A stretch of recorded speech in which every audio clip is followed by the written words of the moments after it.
between 1969 and 1976, by our best current estimates, something like 31 million jobs were lost in the United States as a result of shutdowns, not just plants, but stores and offices and bus companies and whatever.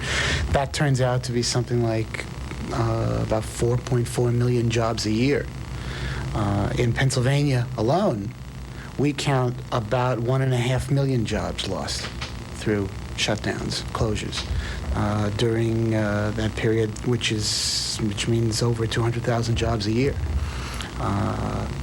That's a very serious scale of problem. I recall back 10 years ago, Indiana County, of the 67 counties, had the lowest unemployment of all the 67 counties, something like 4%. We've never really thought in depth about that as a society or planned for it, which means that we will first experience the loss of manpower, the loss of income and employment, before we allow ourselves to think seriously about what to do when it comes. It will have happened when the damage already has been done. Basically, wherever a corporation can get away with lowering the cost of labor, whatever the effect on human beings, they are willing to do it. The building remains open, the production keeps coming out, the number of cars that workers park in the parking lot progressively gets smaller. That's the only outward sign. So when we talk about technology, we're really talking about the potential of hidden plant closings. And I think many of the strategies and ideas to bring some control over the unlimited right of a company to remove the livelihood of workers in a community really applies just as well to the whole question of robotics and of technology. Lester Thoreau mentions, for instance, that there isn't a country in the world where it's easier to lay off a worker than in the United States. Well, there's a lesson to be learned in that. And that lesson is that when you have a society which is fundamentally based on insecurity as the motivating principle, at some point you don't get much of a rate of return out of that. How can I say, sad situation? I never thought I'd ever lose my job there. Never. There's significant evidence that dramatic increases in suicides, deaths, heart-related diseases, every imaginable disease. There's also significant evidence of brutality in the home, when people lose their job en masse. We have virtually forgotten about these women who continue to work in low-skilled and semi-skilled and unskilled blue-collar jobs all over the country. By every possible criterion one can think of, if your objective is long-range economic growth in the real live modern world as opposed to the fantasy land that a lot of the supply siders live in, the package of policies that we've just seen passed by Congress with such great glee are exactly the opposite of the kinds of things we need to build the sort of new economy that we're after.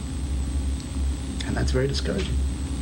If you wanted to boil it down to a one-liner, that we are mistakenly pursuing the principle that profit comes before everything else. It doesn't. Human beings come before everything else. Families come before everything else. All the buzzwords that the right wing likes to talk about, family, community, if they would take them seriously in this area, they'd have to restrict the unfettered play of free enterprise that they're so fond of. This is an issue that deserves front-page publicity across the country, and it's not getting anything near that.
understand the events of 1953, you have to recognize that coal dominated the economic, political, and social arenas in Indiana from the late 1800s until shortly after World War II, with the declining demand in coal, primarily due to cheap oil prices and so on.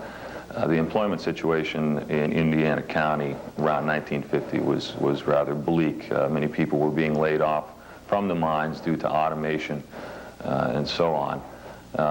Another factor involved in this was simply that the mines were no longer profitable to operate after having been in operation for about 50 years. Now, in 1953, faced with this serious unemployment picture, local bankers, members from the coal industry, local business people, and the local media formed the Indiana County Industrial Development Corporation for the express purpose of diversifying the economic base of the area through the attraction of manufacturing concerns. Between 1953 and 1957, they were highly successful in this endeavor. The first manufacturing concern to come into the area was Campus Sportswear, followed in 1953 by Robert Shaw Fulton Controls Company, then later in 56 by Seasonall, and 57 by Fisher Scientific.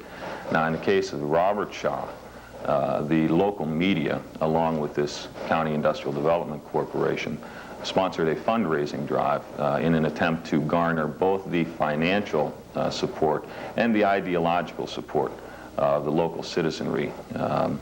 They did this by soliciting donations, outright donations from the community to invest in the plant.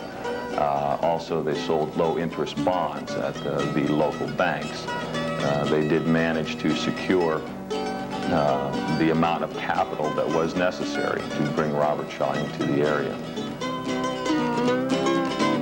The Indiana Evening Gazette, the only local newspaper, kept the public informed of the many ways in which the local residents could participate in the fundraising drive.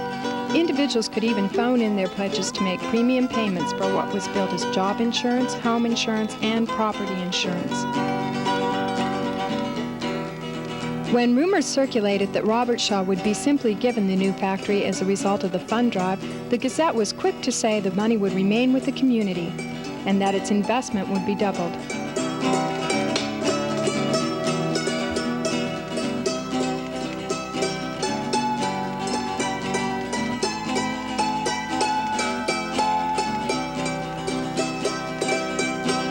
To locate in Indiana, Robert Shaw was offered land and a building. The land was bought from the county for considerably less than its market value by the Industrial Development Corporation. It was then sold to Robert Shaw for $1. Financing for the building was arranged at 3% interest, the lowest rate possible and half of the average at the time. In addition, Robert Shaw eventually received tax concessions from the county in the early 1960s and free natural gas from a well on the property. After the successful fund drive and the construction of the plant, Robert Shaw officials were welcomed to Indiana with open arms. They were given the key to the county by the local business and political leaders who had been instrumental in bringing the company to Indiana and who would remain involved in the workings of the local plant. Well, whenever I started, I originally started in 57, and I was hired through the unemployment office. But I understand, talking to the older employees that were the first hirees, the men especially, that they tell me that they had to buy a certain kind of insurance or buy a certain automobile or a certain dealership, then they were practically guaranteed a job at Robert Shaw. That's about the only way that they got a job at Robert Shaw. In any event, when the 1953 sesquicentennial celebration was held, Indiana County was able to proudly display evidence of an expanding economic base. The decision to locate a Robert Shaw plant in Indiana seemed to benefit the community as well as the company. Jobs were provided on the local level, and a steady influx of defense contracts enabled the company to reap generous profits during the Korean conflict and well into the recession-plagued years of 1959-1960. By the early 1970s, Robert Shaw had grown into a large multinational corporation. We can summarize the Robert Shaw strategy in three ways. During the 50s, it was quite clear that Robert Shaw wanted to gain increasing market control in the controls industry. To gain such control, Robert Shaw embarked on a rather vigorous campaign of acquisitions. They were particularly active in acquiring corporations that manufactured related controls components. The second stage of their strategies during the 50s, 60s, and subsequently 70s was to expand internally. They encouraged local communities through the issuing of industrial revenue bonds to build plants. Then Robert Shaw proceeded to often lease the plants or purchase them outright.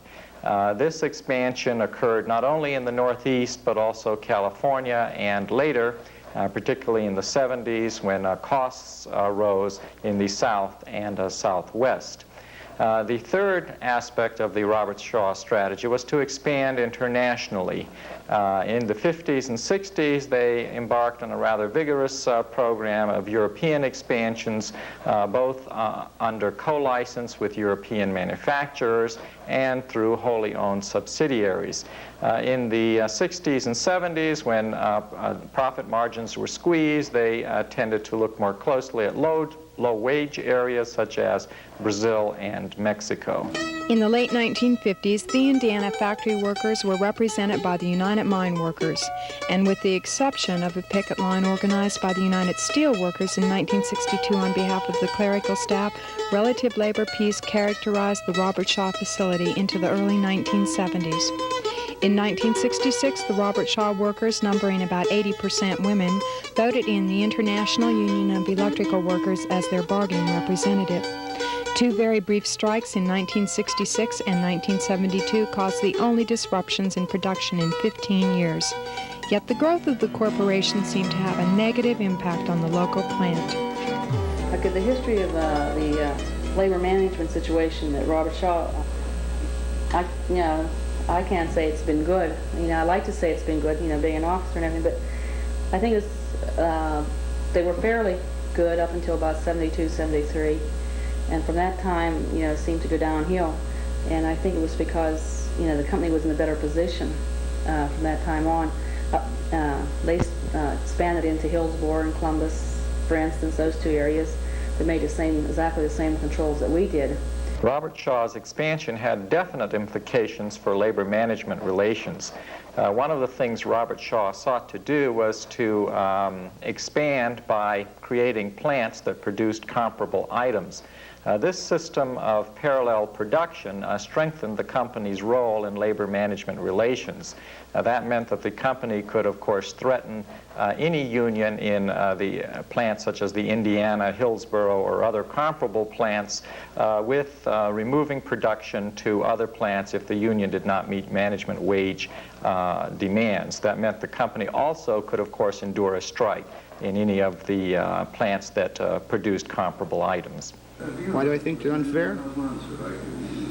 Well, from the time that I ever started there, they forced us out on strikes all the time. It's not that we wanted to strike because I got a family to keep and I don't like to strike.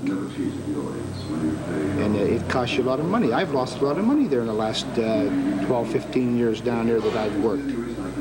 There were times when the people took, when they first started, contracts down there that 0, 0, and 3. And they accepted them just to get the company going. And they were making millions of dollars. I can recall here back in 1975, I think it was, that they showed a profit of $7 million. And they had to go almost 5 months without getting any wage increase with them down there. After more than 2 decades of comparative labor peace, the strike in 1975 was a particularly bitter dispute. Marked by stalemate at negotiations and court actions, the strike dragged on for nearly 5 months. It was the longest strike ever held in the Indiana plant. The company seemed unwilling to arrive at a solution, and at one point it even placed a classified ad in the local newspaper seeking to hire workers to replace its striking employees. The union, of course, took its own action. But the strike characterized the erosion in the relationship between the company and the union. And they never made an offer to the union. The union struck on March the 1st. The union had even gone so far as to propose to work on a day-to-day basis, extend the contract, and anything negotiated would be retroactive to March the 1st. The company refused, and the people struck, and the company made their first monetary offer on May 25th, some 3 months later, after the strike was underway, and the strike wasn't settled until July the 21st. I think every time the contract time came up, I think they wanted a strike, really. But, you know, they just didn't come out and say, well, okay, we'll get settled up, or we'll give you this or give you that. It seemed like they wanted us to go on strike all the time. That's my opinion on that. Marge Wunderling, the IUE's District 1 Director of Organization, entered the local story in the mid-1970s. Part of the problem, as I saw it, just coming in cold, was that there was this definite mistrust between the company and the union. Every time the union suggested something, and it could be, an excellent suggestion, the company was totally suspicious, that we were up to something. And that was vice versa. The people, the committee felt the same way. And, it really bothered me because, I'd been in the business for, quite a long period of time. And I always felt that sooner or later, even with the toughest company, that sooner or later you can develop some kind of a working relationship. There wasn't too much communication, I don't think, between the company and the people. I don't feel that there was. Which I had a very difficult time with the committee because, they had a lot of respect for me, but they had none for Robert Shaw. And they would say to me, I'd make a suggestion to them, okay, let's try this. We've got to turn this relationship around, so forth and so on. And they'd say to me, okay, Marge, we'll do it for you. It's the only reason why we're doing it, because it looks like you got to learn the hard way. And they were totally right.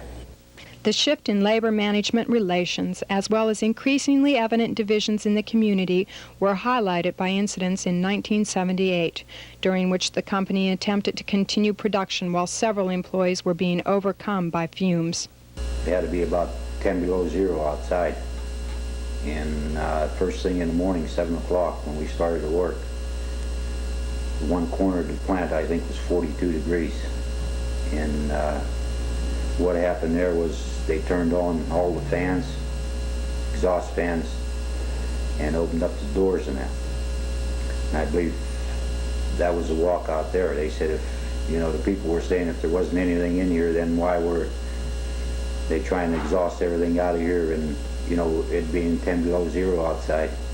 They were terrible. The company was terrible about that because they made everybody believe that But they weren't sick. When they people were having hallucinations. Yeah, people were nauseated and passing out, stuff like and that. just the excitement of your friend somewhere else working and she got sick. It was just the excitement that made you think that you were sick too. That's what they tried to make us feel like, I think we had 5 employees transferred to the Indiana hospital by ambulance.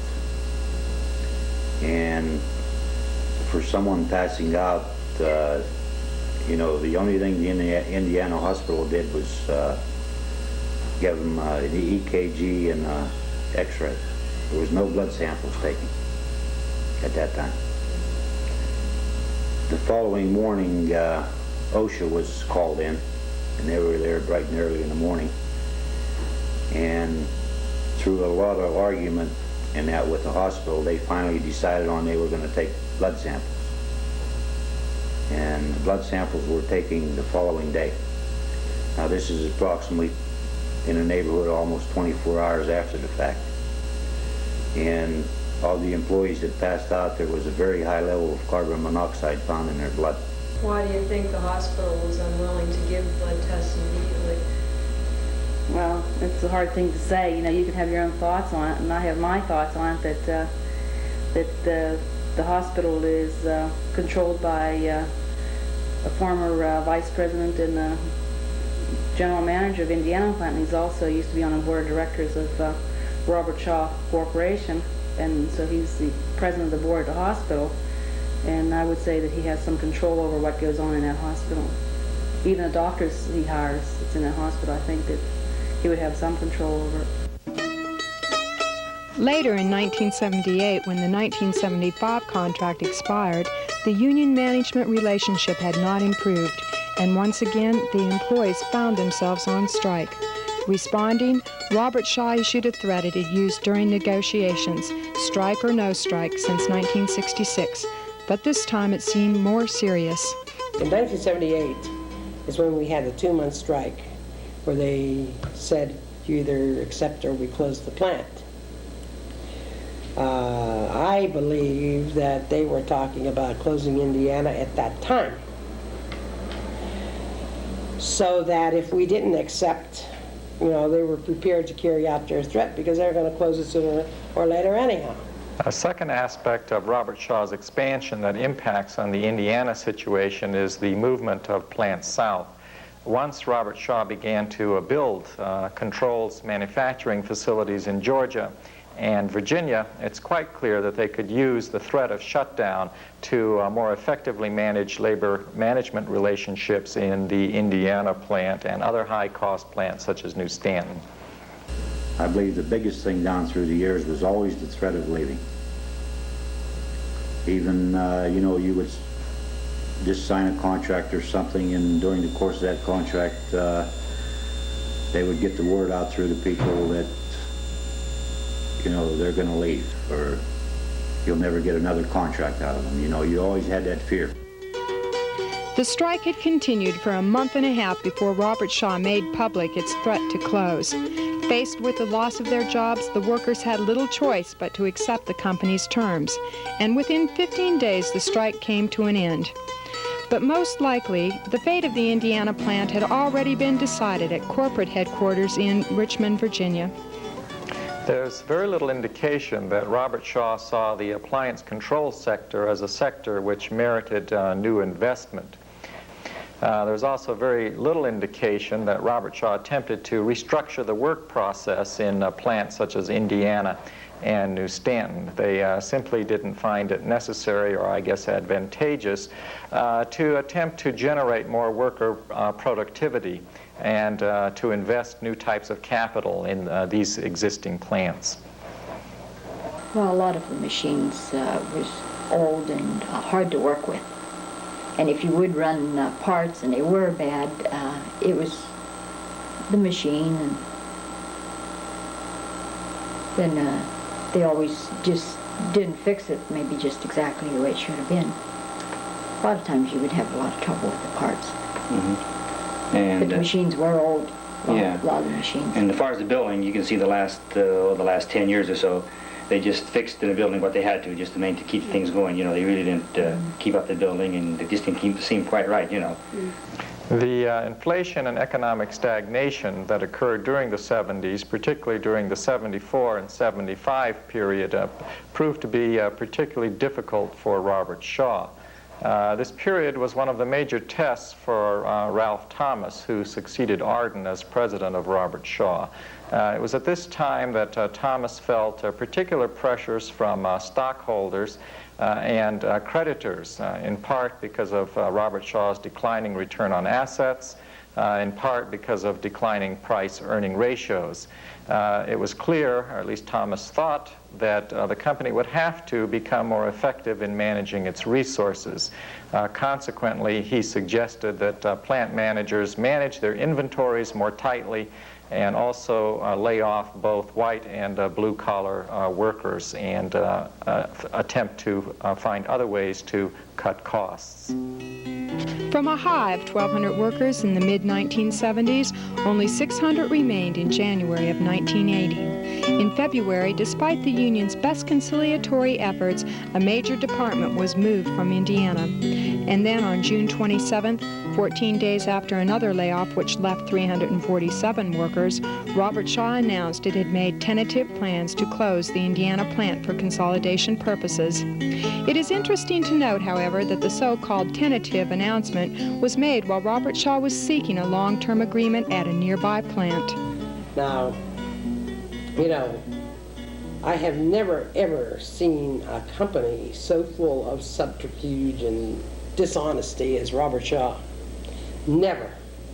I think that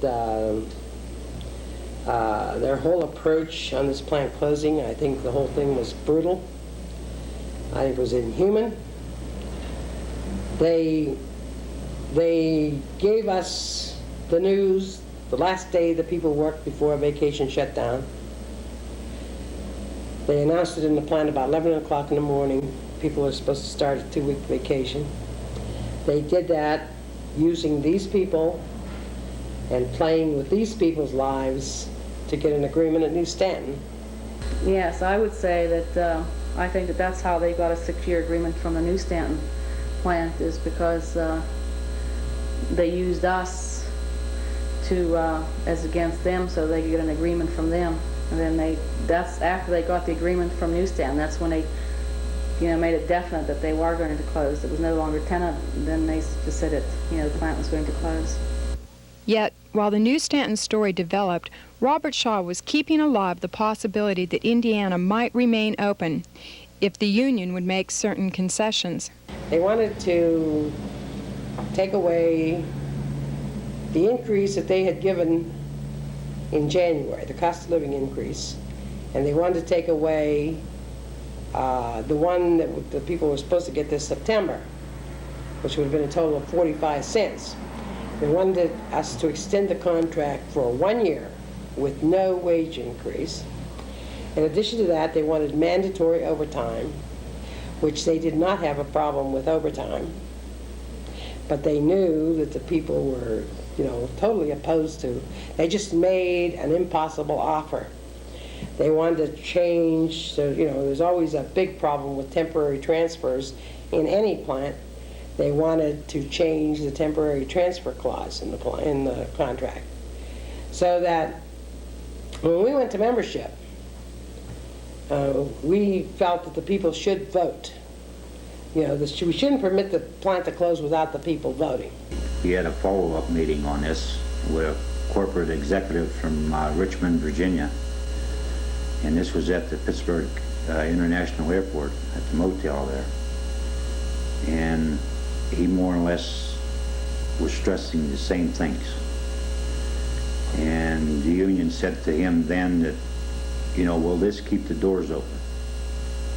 We know you can't guarantee that the company's going to stay open forever. But if we forego these increases and give you the year extension on the contract with no increases, will you keep the plant open that long? And his answer was, no, the only thing it's going to do is weigh in our decision.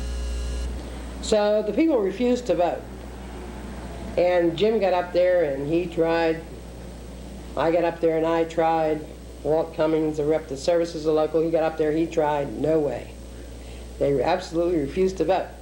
And I found out later, that they were smarter than all of us, because their reason was that Robert Shaw is going to close this plant. Let them close it. We're not going to close it. We're not going to do Robert Shaw's dirty work for them. They're going to close it anyhow. And which I thought later, after I got to thinking about it, it was an excellent position because they were right. But we had quite a few members up to a couple months ago that, felt that place wasn't closing. And I think the reason for that was that through rumors again, that they always left the hope that maybe this place could be saved. I don't know whether that was get the employees to produce more, or try harder the remaining time they had here, or what the purpose was. In both direct costs and indirect costs, New Stanton was actually a higher wage plant than the Indiana plant. However, there were a number of reasons, I think, why Robert Shaw chose to close Indiana down. New Stanton was a bit newer. Indiana was smaller. To close New Stanton down would have meant that some fairly difficult machinery would have been moved to Indiana, and the Indiana plant would have had to be expanded. I think consequently that Robert Shaw chose to close Indiana down for a number of practical as well as perhaps union-related reasons. It is quite possible that in the next 2 or 3 years that New Stanton may also be closed down. In August, after New Stanton had accepted the 6-year contract, Robert Shaw announced that Indiana would close within a year. The union then began negotiating for a settlement. From August the 3rd to the end of December, and could absolutely get nowhere with that company. We kept in close touch with Waterbury, Connecticut. That's where, they were closing the other plant. There wasn't anybody in the plant that had more than 19 years of service with Robert Shaw Controls Company. And their maximum severance pay in Waterbury, Connecticut was $8,500 compared to our maximum with people with 27 and 28 years of service of $2,625. Plus they got some addition in their pension where I think they could go out at full pension at age 64, and they got a lot of other considerations that we didn't. As far as I'm concerned, we didn't get nothing. We didn't get nothing for all the money we have. They're giving us. You probably heard what we're getting, $105 for each year. That's no money at all. I have 27 years and I'm going to get $2,600. That's half of my life. I don't feel it's fair. It's nothing fair about it. Well, But then it's not surprising because of the way they've done it, and I mean, they take your jobs from you, and it's almost another kick. yeah. It's just about what it amounts to. During the closing negotiations, the IUE was unable to solicit any support from the local business community, and because a corporation may do what it wants with its private property, there was no way of challenging the closing in the legal system. But there was a response, organized by the union and a group called the Pennsylvania Public Interest Coalition. PENPIC is a statewide coalition of church, labor, community organizations, civil rights groups, women's groups that's working on economic issues. We got involved in the Robert Shaw issue because the prime issue that we've been working on as a statewide organization is trying to get plant closing legislation passed that would protect workers and communities from the effects of plant closings. We, kept Dave up to date, but we didn't want to do anything until we had the agreement on the closing, because knowing Robert Shaw, had we, come out publicly at that time, the people at Robert Shaw would have got nothing. So in order to protect what little bit they were going to get, we waited until we signed the agreement. Basically, we've tried to build as broad a base of support in this community as we could possibly do. We have worked with every type of organization we could find that would work with us. We held a public meeting last March that had over 300 people at least, I would say, 24 different organizations were representing that and were in support of what we're asking for from Robert Shaw. The March 2nd public meeting was perhaps the newly formed Indiana Public Interest Coalition's most successful. Resulting from the efforts of PENPIC and the IUE, the coalition argued that Robert Shaw should not be allowed to abandon its social and economic responsibilities to Indiana.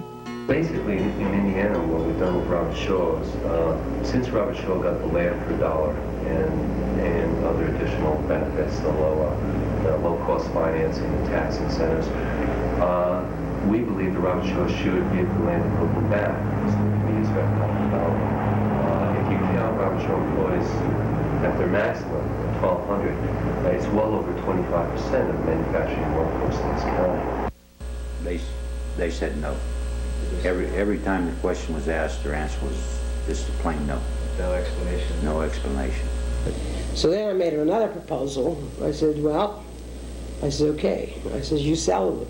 I'd asked them what it was worth, and that's when I got the $3.5 million figure. And I says, okay, that's fine. I says, you sell it for $3.5 million. I says, and you divide that money among the employees.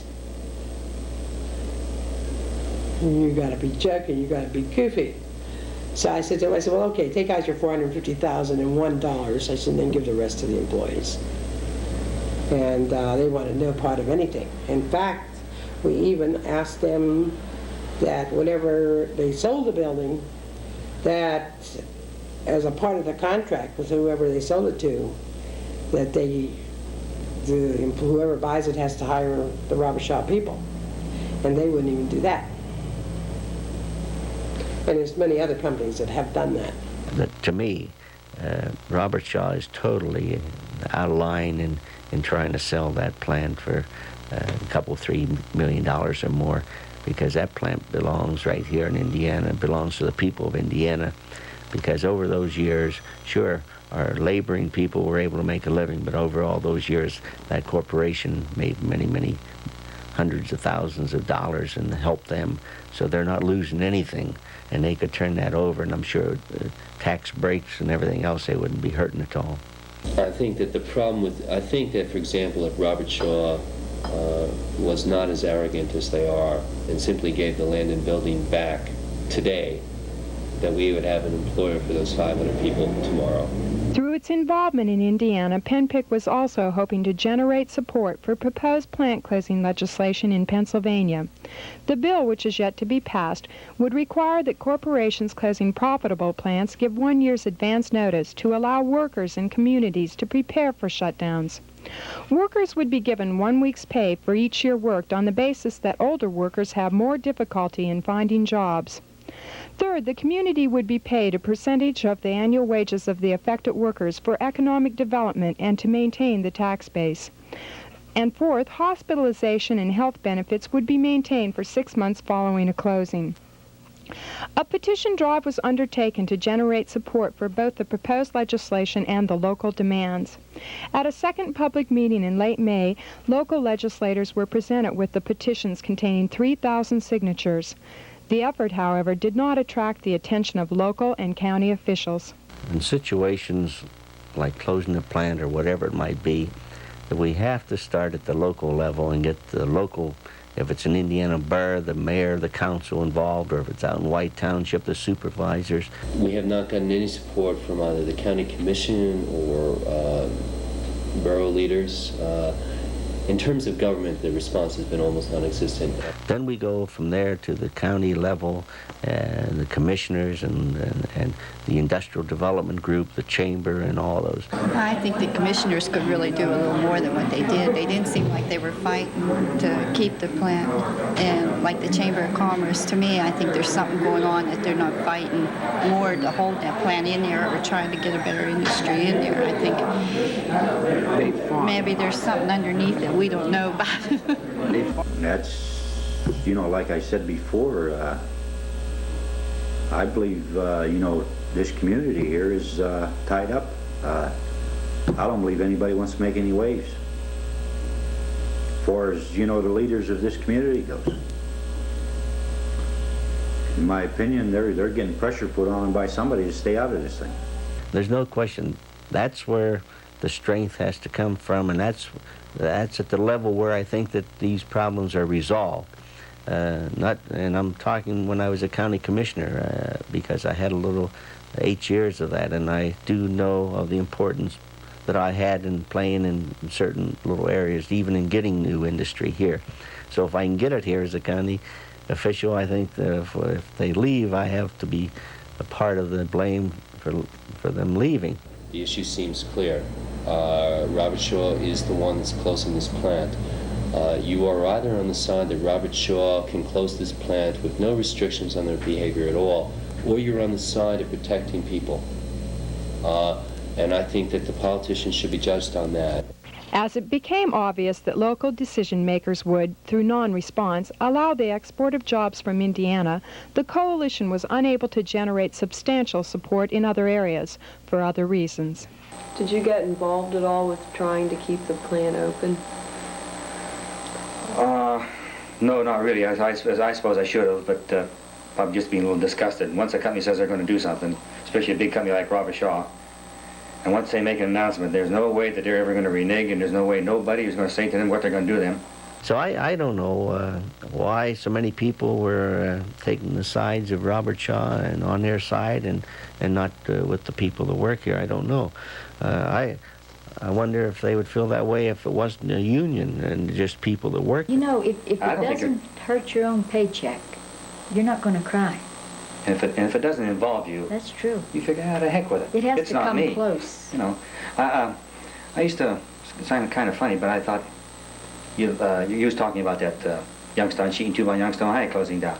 Well, there's a few thousand people lost their jobs over. You know, you pick up the paper and hell, there's another plant closing down, people losing their jobs. You just kind of shrug it off. But hey, when it affects you like it did me, it's a little different story. When it involves you personally, it's different. It's different. Yeah. IPIC did not find any support from the business community either.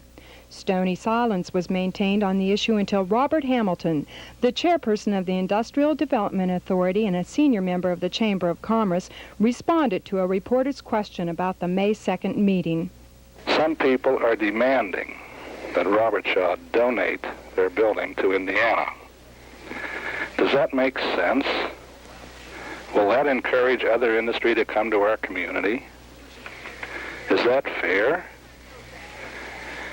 Actually, I feel that Indiana County owes Robert Shaw a huge vote of thanks for employing up to as many as 1,200 of our people at one time and spending over approximately $100 million in payroll over the past years. I believe that now the townspeople should cooperate with Robert Shaw in selling their building to another industry that can again employ hundreds of our people and spend millions in payroll here. Also, I hope that our local legislators take a very, very close look at House Bill 1353 and Senate Bill 727 to determine if these bills would encourage new industry to locate in our town or state. In response, IPIC held its third and final public meeting. And then Jim Morgan made the statement back that the people earned every bit of the money they worked for down there. And we like I say, we work for everything we got down there. I have to agree with Jim Morgan. Yeah, You know, we don't know the company. Hey, the company owes us. I still think myself they owe me. Not us O&M. I don't owe Robert Shaw anything, and I don't basically owe him a vote of thanks for leaving me with 25 years to find work. I mean, that's what's upsetting. I don't know how the guy figures that, because sure, they gave us work, and I'm happy for it, but if they would offer a decent wage for money for that building, maybe somebody else could buy it and get in there. Somebody even remarked maybe everybody in the community could invest so much and put something in. Maybe it wouldn't be a bad idea. Well, I'd like to say one thing about Bob Hamilton. Until he's in this position, he shouldn't criticize and tell us that we should say thank you to Robert Charles, because I don't believe he knows the whole story. And plus, till he loses his job and the shoes on his foot, he'll never know what we were going through. Nobody will know. I mean, you know, you can hack a lot of things, but when it comes down and you realize you lost your job and that final day's there, it's something that nobody else can go through until they go through it yourself, you know. About all I could say was I've lost an awful lot of nice friends. And I think that the company lost an awful lot of good workers.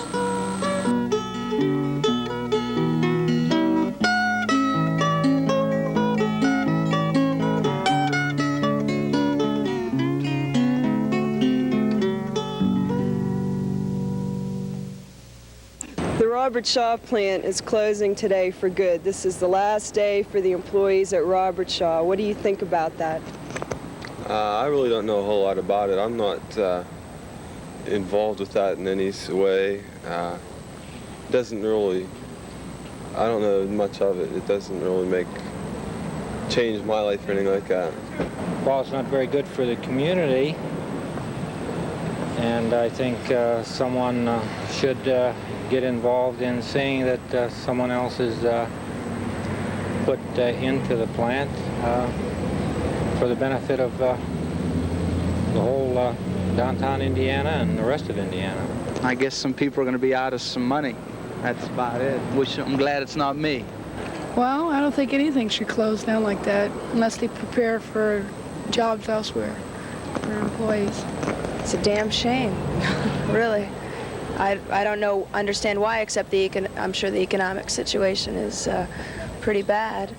I hope that something can be found for them to do with themselves, you know? I don't think it'll be too good for them. Well, you know, it was a very sad situation in there today. You know, you could see the look on people's face in there. You know, they worked with one another for 27, 28 years, and it's really hard to explain. You know, you'd have to be there and really be with it, you know. But, you know, you could really tell even in conversations with different people. You know, they don't know where to turn, or, you know, they're just kind of lost after that many years. You know, after putting 20-some years into a company and then, you know, you don't have anything. They're going to have something because they're moved in someplace else and they're working. You know, their profits and everything is going to go on. You know, maybe they've lost something in the transition, moving and stuff, but they're going to go on and everything. But the people, they don't, you know, you don't know you don't know if you're going to find a job or not, especially with this economic situation today. You know, it's tough. When was your last day? Last Friday. Okay, how'd that feel for you? Terrible. Knowing I'm not going to punch that clock anymore, that was the worst thing. No more paychecks. That's the sad story. In fact, if they were losing money or anything like that, we could look at a different situation. There's people who worked hard. They put a lot of their time in down here, and they were good people. And I think one of these days, before it's all over, they're going to understand it. Robert Shaw's going to understand that they made a mistake. And I've seen a lot of people's lifestyles change so far, even within the last few months. People were scared. They don't know where to turn. There's people that's up in age. They're looking for jobs. It's hard to find. And some are too young to retire and too old to get a job. And it's a tough situation. And it doesn't have to be that way, especially when the company is making profits they've done. And we could look at a different situation if they were losing money, or from every year that we were there, they've made money. In fact, times when we negotiated with them, we asked them to show us the books if they were losing money, and they wouldn't even do that. So, like I say, people were disappointed and they're bitter too right now. And they know that now that they've lost their job, they're going to start all over again. You're going to start at the bottom. You know, not at the bottom rate of the wages and the bottom of all your benefits. You know, and you'll be retirement age by the time you'll be able to accumulate any type of you know, vacation time or anything, probably. My husband and I both worked there, and we were just getting to the point where we could, you know, get a house of our own and different things, and that's all gone now. And people that you knew and you could talk to for 16 years, you might never see them again. And it's a sad story.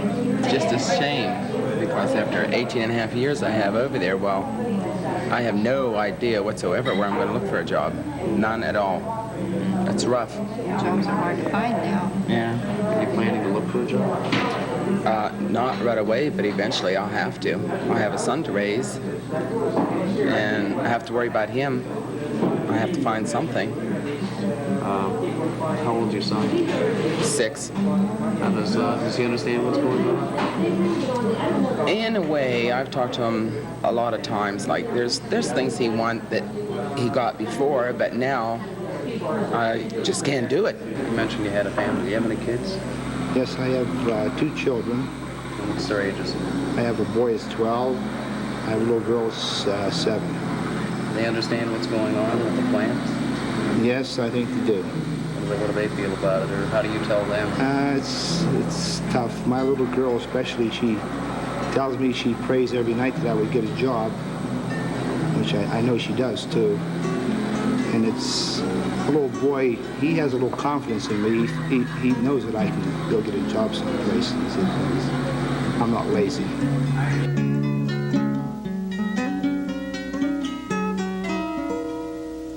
Well, they closed up the gate, locked up the door. They told me that I couldn't work anymore. They said, we're gonna close down the factory. If you don't believe us, you just wait and see. We own the building, we own the land. To be quite honest, we don't give a damn, you see. We know the government is on our side. You can't stop us, there's no use in trying. But mister, let me tell you, I've been working all of my life. I obeyed all the rules and I was never late at all. I punched my card, I worked real hard, making money for the company. Now you tell me that you're gonna move out, and you're not gonna take me. Well, the company came here back in '53. The county gave them all the land for free. We gave them everything they asked us for. We gave them money, then we gave some more. Oh, it's been 28 years now since they came to town. Now they tell us that they're shutting it down. They broke the union and they stole our land. I guess there's something I don't understand. 'Cause mister, let me tell you, I've been working all of my life. I obeyed all the rules and I was never late at all. I punched my card, I worked real hard, making money for the company. Now you tell me that you're gonna move out, and you're not gonna take me.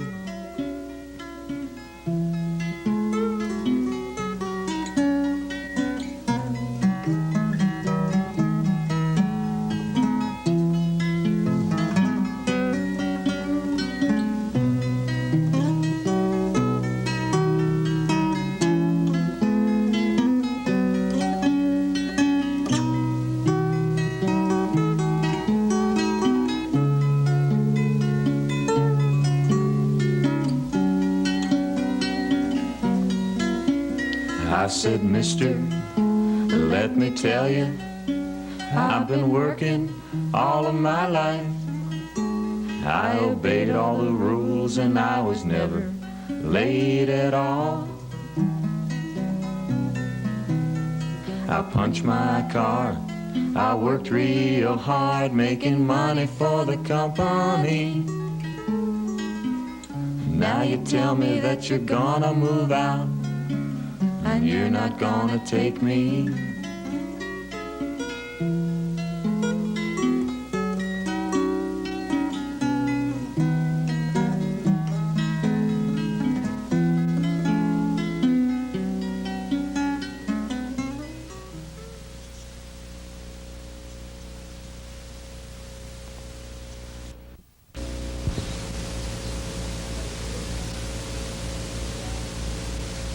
How do you feel about these people losing their jobs? Pretty bad, because I just lost mine not too long ago at another plant. What do you think? What do you think about these plants closing down in Indiana in general, places like Campus Sportswear, Robert Shaw? Well, it really hurts the community a lot, I think, because you lose people and families get to break up. And it really hurts a lot. Well, talking with some of the people that I work with, some people are taking tranquilizers. I know of a guy who's suffering from an ulcer now, and there's people that never drank before, all of a sudden find themselves drinking now, and so I would say that it has affected them.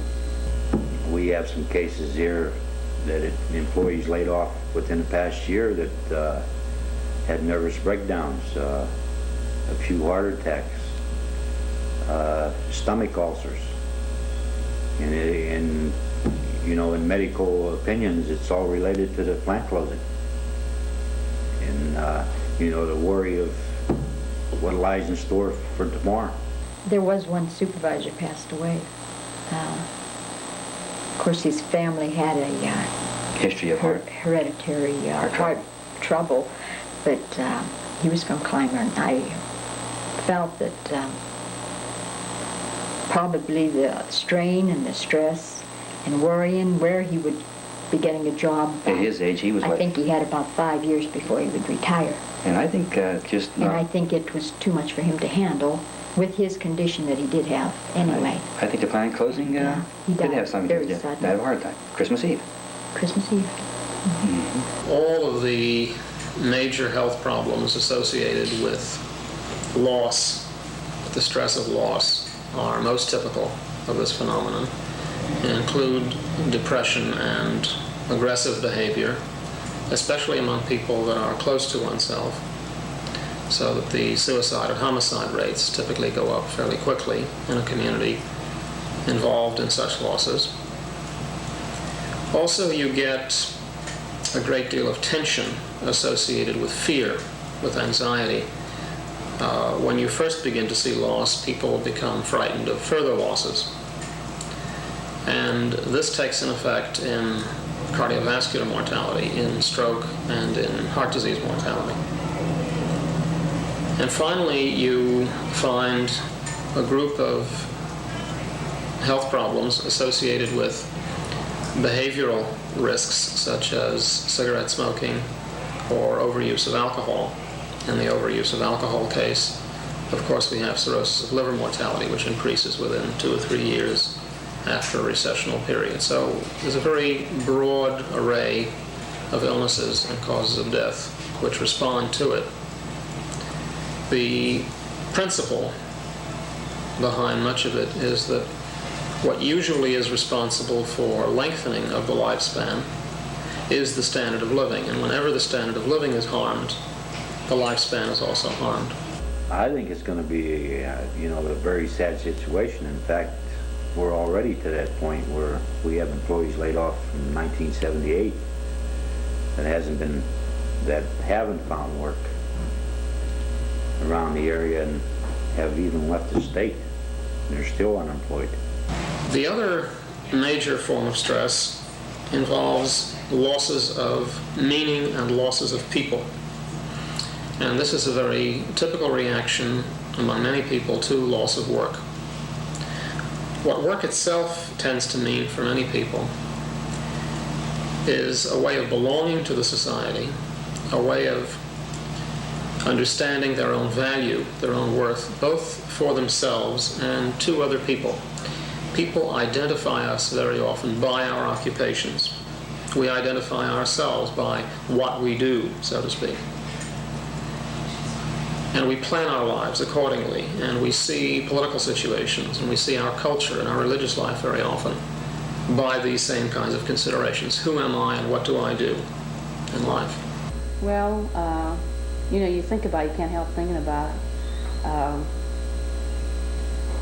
You know, you try not to, you know, most people think that, you know, it doesn't bother them, or you don't think it's bothering them, but, you know, and then besides, you know, like your family always on you too, they'll say, well, when's the plant closing, that type of thing. You know, you're always reminded of it from someone else.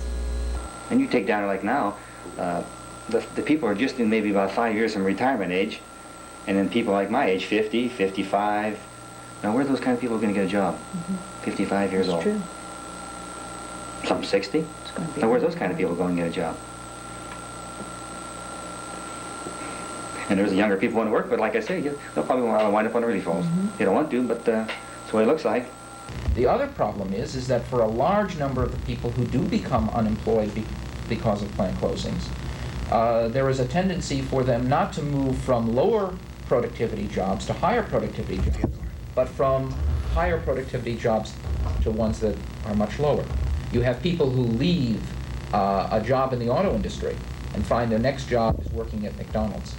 Of course, specifically, the principal effects are on immediate income loss and on loss of contacts, loss of the sense of meaning of work itself. Beyond that, and over a period of years, there's of course a substantial change in social position. People lose seniority rights they had accumulated over years of work, so that when they re-enter the labor force at a later time, they do so typically at a considerably lower job status. They need to start from the start, as it were. In many cases, they do lose pension rights, of course, because of the loss of seniority. Between 1969 and 1976, by our best current estimates, something like 31 million jobs were lost in the United States as a result of shutdowns, not just plants, but stores and offices and bus companies and whatever. That turns out to be something like about 4.4 million jobs a year. In Pennsylvania alone, we count about 1.5 million jobs lost through shutdowns, closures, during that period, which means over 200,000 jobs a year. That's a very serious scale of problem. If you begin to just try and add up, for instance, an estimate of how much it costs just in unemployment insurance a year, we conclude something in the neighborhood of over $5 billion a year paid in unemployment compensation because workers are thrown out of their jobs. We have an estimate which suggests that perhaps as much as another $3.2 billion is lost in state and federal taxes as a result of plant closings every year. So together, just counting unemployment compensation and taxes foregone, you're talking about something in the neighborhood of $8 to $9 billion a year, which is more than we spend on all the aged poor, all the blind, all the disabled in this country, and something like 2/3 of the amount we spend annually on AFDC, general assistance, and emergency assistance combined. And that $8 to $9 billion only touches the surface of the problem. You can take things that can be measured and observe that every municipal service in this area, the Youngstown area, has been starved of tax revenue because of the closing of the mills. When you have development in the so-called Sun Belt taking the place of older development in the Frost Belt, you need to build schools and sewers and hospitals, all the social infrastructure that you need to sustain a workforce. That takes real resources. And at the same time that you just waste those resources in the areas that are losing industry, you then have to redouble your efforts in terms of production to produce the social infrastructure for those new areas. And it's perfectly clear that if you make that kind of social balance sheet as over against a merely entrepreneurial balance sheet, if you look at the costs and benefits to society as well as the costs and benefits to the individual firm, plant closing and plant relocation decisions are very difficult to justify. What happens in our society is that we keep those two kinds of costs and benefits in separate compartments, separated by a Chinese wall. And so we kid ourselves into thinking that there's a benefit when the firm moves away because we don't take into account the social costs that are left behind. In addition to the social costs felt by the entire population, women experience particularly dire effects. It seems to me that the whole issue of job loss is a much more complicated issue for women. It's not less serious, it's more serious. We find in our studies in the United States and in other countries that the problems of illness and mortality are as common among the members of the family as among the principal loser himself or herself. In fact, I think a lot of women are going to be harder up than the men are because a lot of men are married that have their wives working, and they're not going to be hurting as bad as a lot of single girls are that's sitting in an apartment paying car payments and everything else. I don't know how they'd swing it. And the women in our study were very wont to tell us that, and I quote, every woman is one husband away from welfare. The women are clearly aware of the fact that it's much more possible to make it financially if they are in a dual breadwinner family. For working women who have no spouse to help support the family, and we have to say to help support the family because it's about a 50-50 proposition.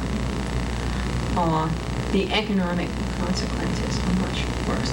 I think there will certainly be a differential response. I think different areas of the economy will be affected in different ways, some more strongly than others.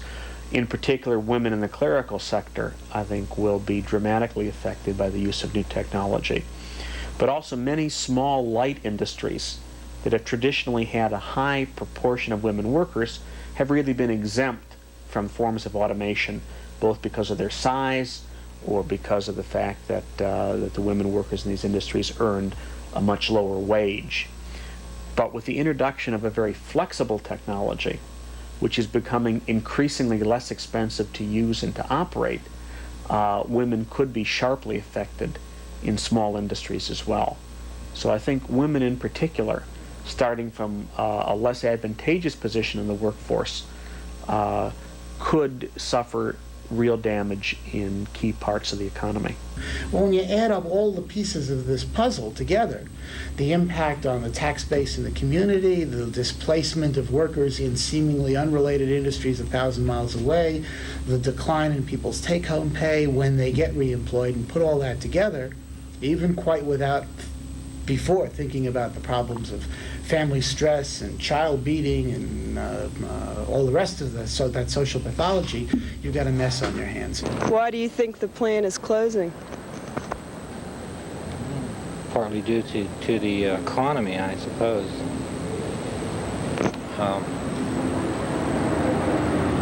I don't know if it's just the trend today or what it is, but I don't know exactly.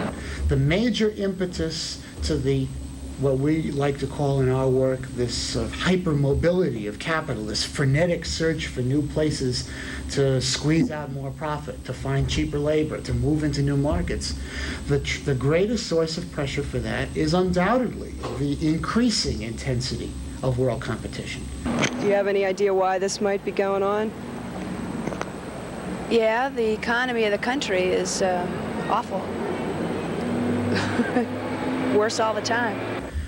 It has to be said that competition is not quite the kind of romantic image that a Milton Friedman projects of a world full of independent companies all seeking out to make the highest quality products they can at the lowest possible cost.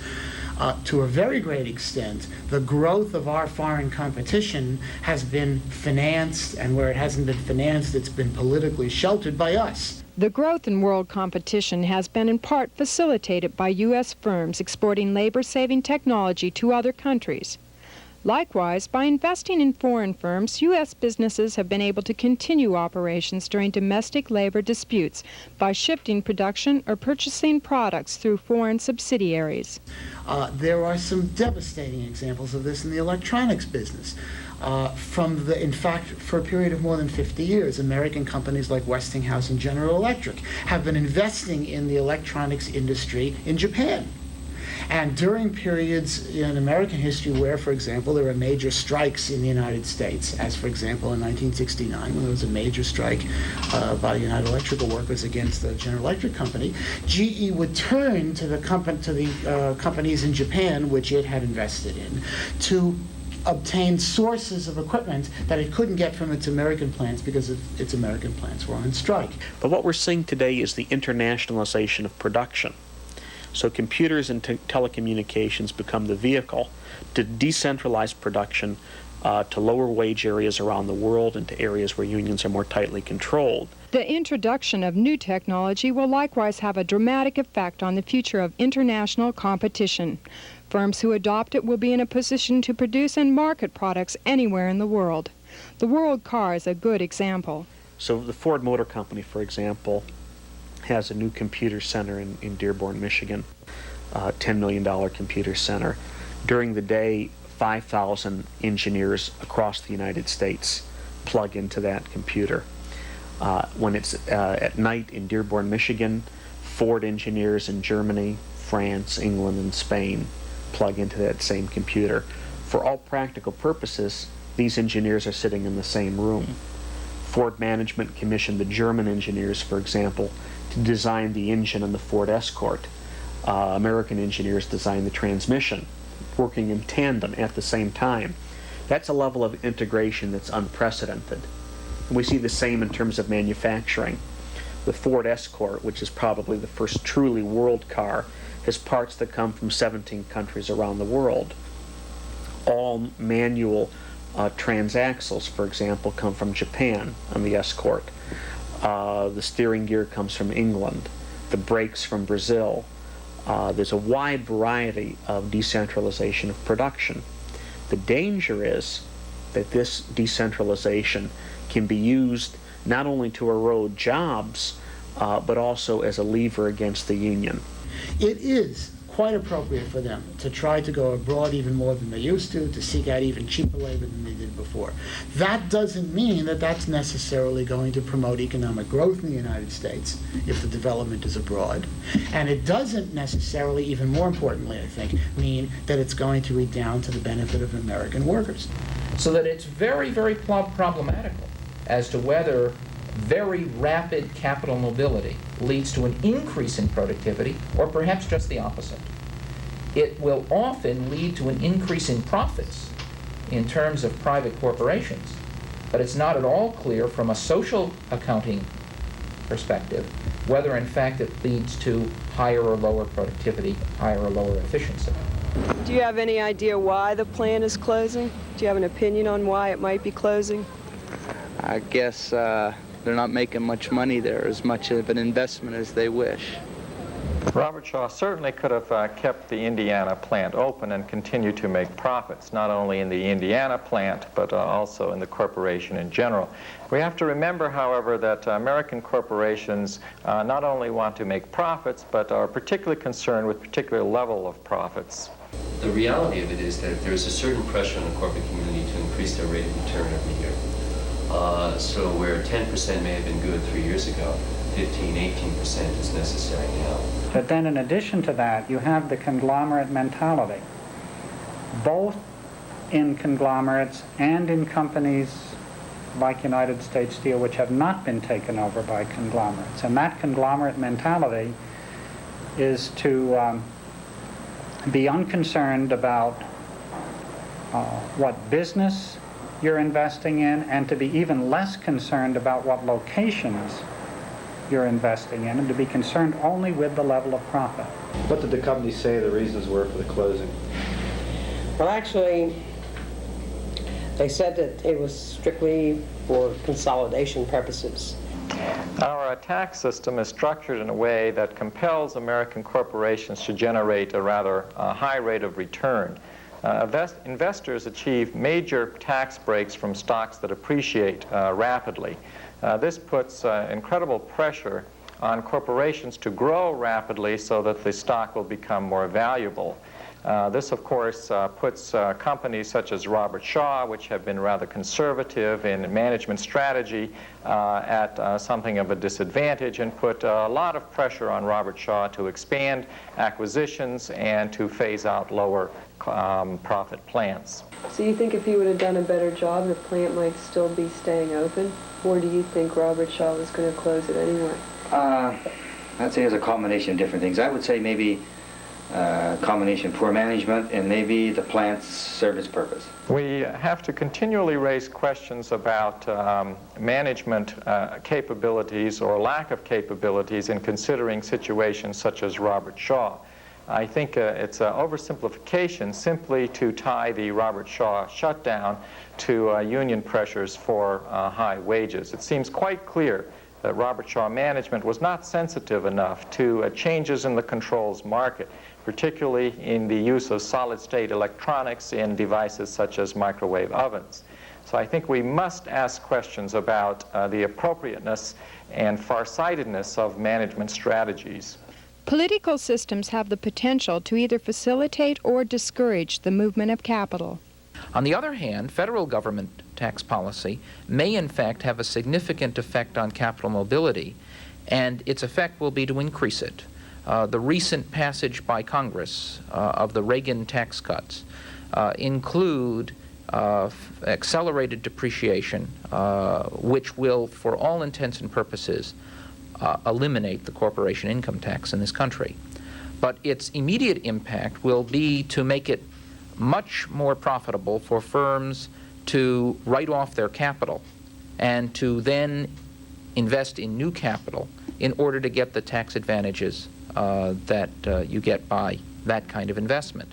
That will likely mean that firms will be making choices to move more often, because having very quickly written off their present capital stock, they'll be in the position now to reinvest in new capital stock, and there's no reason why they should remain in any one particular location. There's absolutely nothing in that tax legislation which says that the steel industry, for example, has to put the money that it saves into steel plants. Its rhetorical pitch, its sales pitch with Congress is that they need this money because the industry is capital starved, and only in this way will they become able to compete with the Japanese. But there's not a word in the bill, to my knowledge, which would prevent U.S. Steel from taking those bucks that would otherwise be paid in taxes and using them to build downtown skyscrapers and chemical plants in Texas.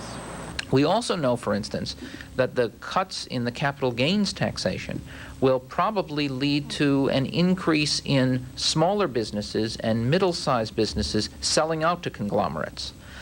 There will be a tremendous quick profit to be made by selling your small firm to somebody who's willing to pay top dollar for it. The impact of that, of course, tied in with what we know about conglomerates and their activity, is again a significant increase in plant shutdowns and in the closing of establishments.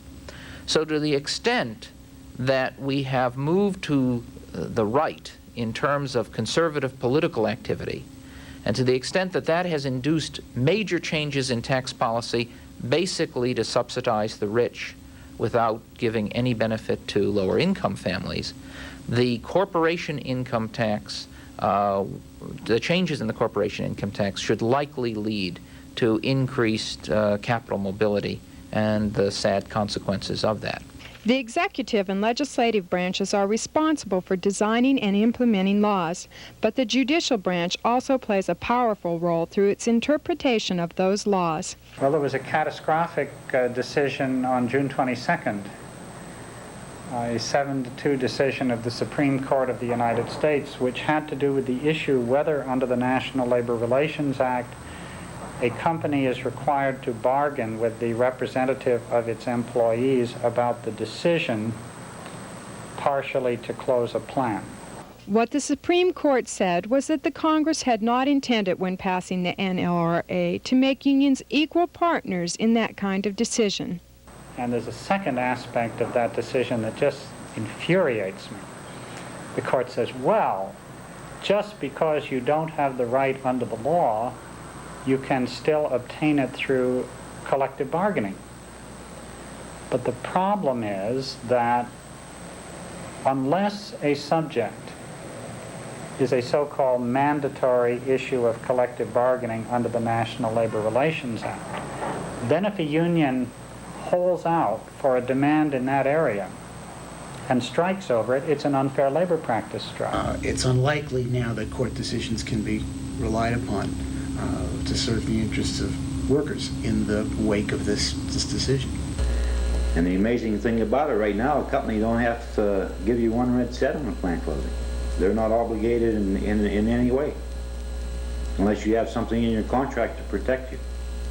We need standards, and we need standards on both the state and federal level. We need to regulate corporate behavior so that they don't have an option to either be good or bad, but they have certain requirements that they have to fulfill. Well, I think that we have to take the democratic aspects of the political system and really apply them to industry itself. To have only a political system that has democratic norms and to say that industry is going to be run with no control by workers over decisions that so closely and so directly affect their lives, I think ultimately undermines political democracy itself. Can we really maintain a few 100,000 people unemployed in the city of Detroit on a permanent basis? What measures are being taken to really address that? There are very few. And I think why Detroit is such a striking example is not that it's a case apart, but that it's a very concentrated form of what will happen to many other industries in many other sectors of the economy. We don't have to look towards the future. We can go to Detroit today to see what these negative consequences look like. Detroit provides us with an extreme example of widespread unemployment caused by capital flight and past urban planning. One can learn from the sledgehammer approach of urban renewal that modernization of the economy can be based on a building up rather than a tearing down approach. We've learned that. I think we've learned that about how to rebuild a city, and exactly the same logic applies to the modernizing of enterprises, and we haven't learned at it at all. And it appears that an endless series of Youngstowns and Pittsburghs and Indiana, Pennsylvanias are going to have to be sacrificed until society learns that lesson. That's really what the ultimate issue is. How do you re-industrialize America in a human way, in a way that takes into account the social costs? What we may be seeing today, if these decisions are not reversed, and I think dramatically reversed, are the creation of a relatively small number of highly skilled and creative jobs, and the creation of a much larger number of jobs with fewer skills that are more tightly monitored and controlled in the workplace. And that overall we may be looking at a rather drastic reduction in the quality of working life rather than an improvement. I think if you wanted to boil it down to a one-liner, that we are mistakenly pursuing the principle that profit comes before everything else. It doesn't. Human beings come before everything else. Families come before everything else. All the buzzwords that the right wing likes to talk about, family, community, if they would take them seriously in this area, they'd have to restrict the unfettered play of free enterprise that they're so fond of. And they would have to adopt as conscious social policy that, of course, in any system of economics, an enterprise has to make some profit in order to survive and to be useful to society as a whole. But it's not immutably written on a set of tablets that it has to make the highest rate of profit possible. I think there are really three broad areas of a technology bill of rights. One would concern the fact that new technology translates into the maintenance or creation of jobs, linking the introduction of robots, for example, to a shorter work week or other mechanisms to create an adequate number of jobs. A second area of a technology bill of rights would be to ensure that the technology is developed in a way that creates skills and improves working conditions. And I think finally, the third area would be that technology is developed in a way that does not erode the economy, but really develops the industrial base and aids the communities that industry operates in, and also improves the environment. I don't think there's a single solution. There are a lot of things that have to be done. Certainly training is an important part of any solution, but not training after the fact, training before the displacement occurs. Beyond that, we, I think, have to begin seriously looking at a shorter work week at the same pay. That is, translating productivity gains from new technology directly into the creation of employment. Aside from gearing the development of technology to meet human needs and implementing training programs and a shorter work week, the immediate consequences of plant closings must also be dealt with. So then I think that what's really needed is some kind of massive compensation like that. We must also address the impact of capital flight on the health of unemployed workers, their families, and community members. If we begin with the strict health implications, some of the very short-term considerations are, of course, improved and more far-reaching health services, because that's what the society has. It's only a little piece of a response, and it certainly is not a solution, but it is a response, and it does help. Implementation of many of these policy suggestions should be preceded by much debate and discussion by all segments of our society. This process will no doubt involve the labor movement as it attempts to redefine its role in the domestic as well as the international arena. The question will be whether the trade union movement sees their battle in purely defensive terms, or turns around the sorry economic condition of this country and sees this as a way of coming up with new ideas and new ways of dealing with these economic problems. I think, like most other things, the trade union movement can grasp at this tremendous opportunity to develop a new way, a new alternative to the general drift of where the economy is going. Is this a possible direction for unions in the future to try to internationalize the struggle? It's not only a possibility, it's an absolute necessity. It's very clear that a great deal of the capital mobility we're talking about is not from the north to the south of the United States, but is abroad. In addition to building cooperation with their counterparts in other countries, the labor movement in the United States must build alliances with community members across the nation in search of alternative solutions to the problems posed by capital flight. What looks good in the balance sheet and what's of use to the community could be two very different things. The ability of workers and the community to intervene in a realistic way to win worker community control of production, I think, is a very important tool that should be getting a lot more attention. Legislative approaches have also been examined, particularly in those states which have been hardest hit by plant closings. Senator Stapleton is a co-sponsor of one such effort in Pennsylvania. Senate Bill 727 was introduced. It has bipartisan support. It has about 24 sponsors on it.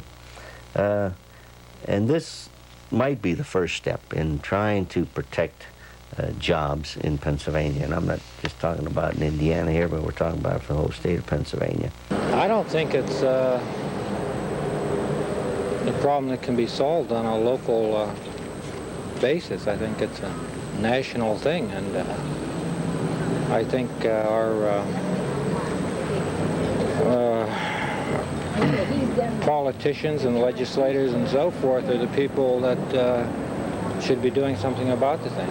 I think as long as the industry, the manufacturers and the people working there are producing, and they're not losing money totally, I think that they should keep that in mind and continue to try to stay where they're at and try to improve productivity and what have you.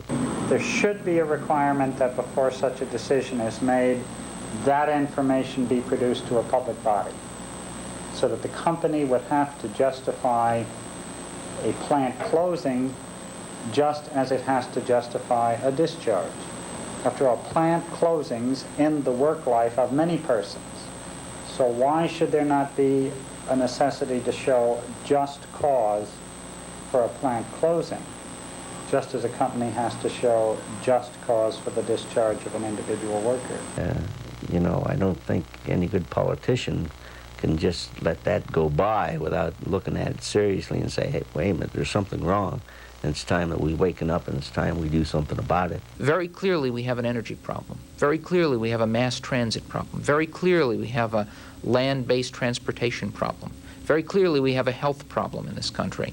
We have a housing problem in this country. These are areas of the economy that need to be developed in order to fulfill human need.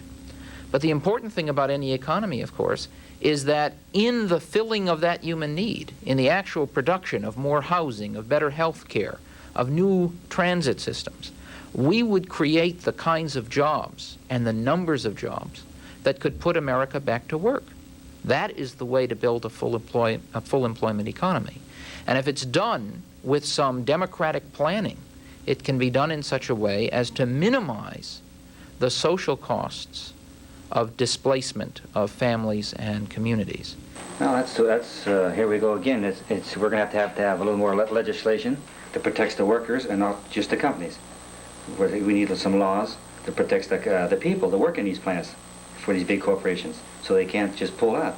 But I think some legislation is necessary in the state of Pennsylvania to try to protect the jobs that we have. So what we're talking about is a need for standards of behavior, legislation that forces corporations to act like good neighbors to the needs of both the individual workers and the community as well, both of which are seriously damaged by plant closings. I think the kind of legislation that exists in Western Europe would be helpful. What they found was that universally, there is plant closing legislation, which is fairly strictly enforced in most cases in Europe, which provide for severance pay for workers who lose their jobs, provide for retraining, provide relocation allowances, provide for advance notification, and also provide, in some cases, for community adjustment funds where there are reductions in the local tax base. What we find most interesting about that is that in many cases American firms have gone into those countries where this plant closing legislation exists and clearly have been quite profitable. If we look at the question of labor productivity, we have to understand that an unemployed worker is a zero productivity worker. If we're interested in productivity, which most management is, I think we have to make rather serious efforts to provide meaningful employment for all workers, because this is the only way in which national productivity can be maintained. And in many ways, the Japanese, and to some extent the Germans, the Swedes, the Danes, and others, have in fact used a full employment economy as one of their major instruments of productivity growth. It's much easier in the Japanese economy to introduce new technology, new automation. They can robotize their auto plants and their steel manufacturing much more easily than here because workers don't have the fear of losing their jobs the way we do here. For example, in the Scandinavian countries, there is real union attention on issues of technology. There's an entire union structure based on data shop stewards that seek to educate, inform, and help local unions plan strategies to deal with technology.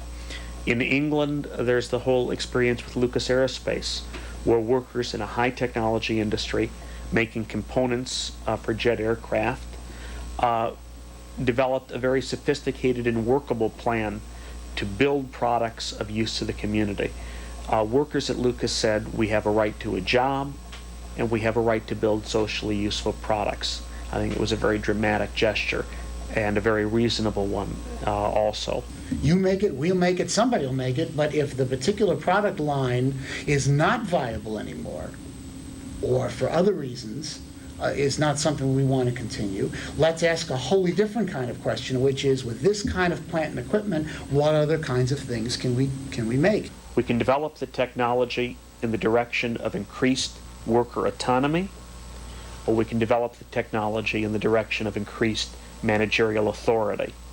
That's not a technical decision, that's a social decision. And it's the social decisions that are underlying technological development that have received very little scrutiny, but are really pivotal for how the workplace and the society will be structured.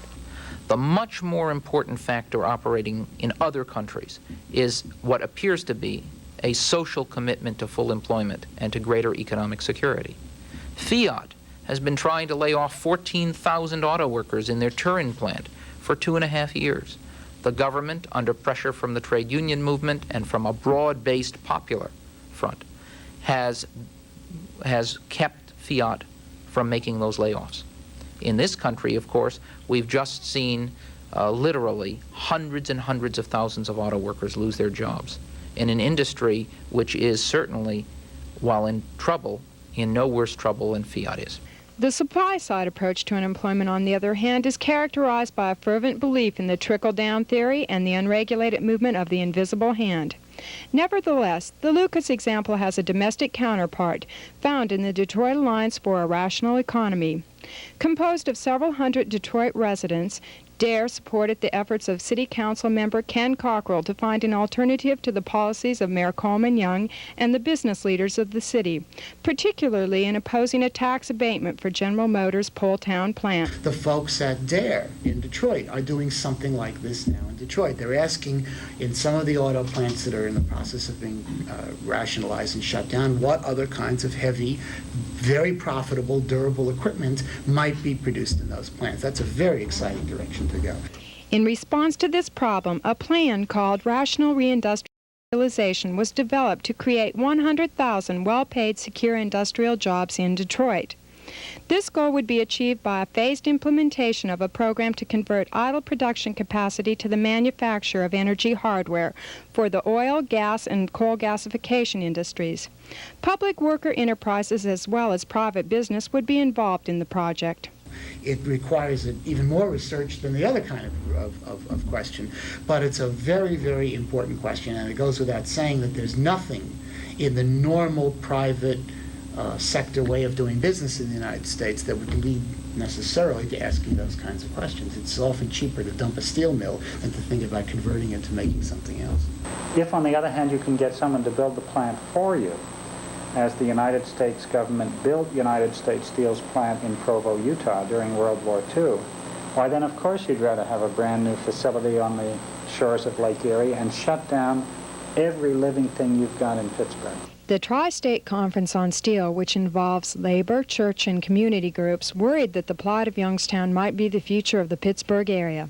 They've undertaken a campaign to establish a Monongahela Valley Authority, which would help finance the local steel industry and use the power of eminent domain to purchase and operate the steel mills which the industry failed to modernize.